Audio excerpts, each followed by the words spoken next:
රයිගම්ටෙලි සම්මාන රාත්‍රිය පසුගිය දවසක අති උත්කර්ෂවත් අන්දමින් පැවැත්වුණා. එහිදී වසරේ ජනප්‍රියම නිලයේ සම්මානය හිමි වුණේ දිනක්ෂි ප්‍රියසාත්තයි. කොහොම වුණත් දිනක්ෂි පිළිබඳ මේ වන විට අමුතුම කතාවක් වාර්තා වෙනවා. ඒ දිනක්ෂි මෙම උත්සවයට සහභාගී වන අතරතුරදී අනුරාධපුරයේ ඇයගේ රසිකයෙක් ඇයට අනුරාධපුරයේ ඉඳලා මල් ගෙනෙල්ලා දීලා තිබෙනවා. කොහොම වුණත් ඇය මේ අවස්ථාවේදී ඕනවට එපාට මල් කලඹ අරන් ඕනවට එපාවට තැන්ක් යූ කිව්වා කියලා තමයි සමාජ මාධ්‍යේ ඇයට චෝදනා නගන්නේ.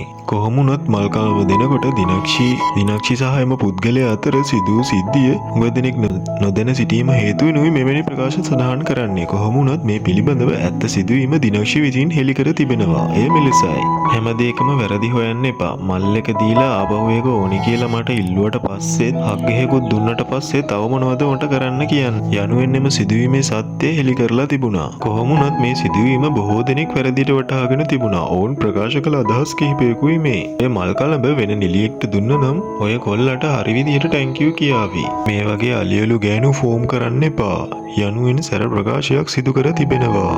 ඉතින් මෙවැනි තොරතුරු දිනපතා දැනගන්න අපේ නාලිකාව දැන්ම සබ්ස්ක්‍රයිබ් කරන්න.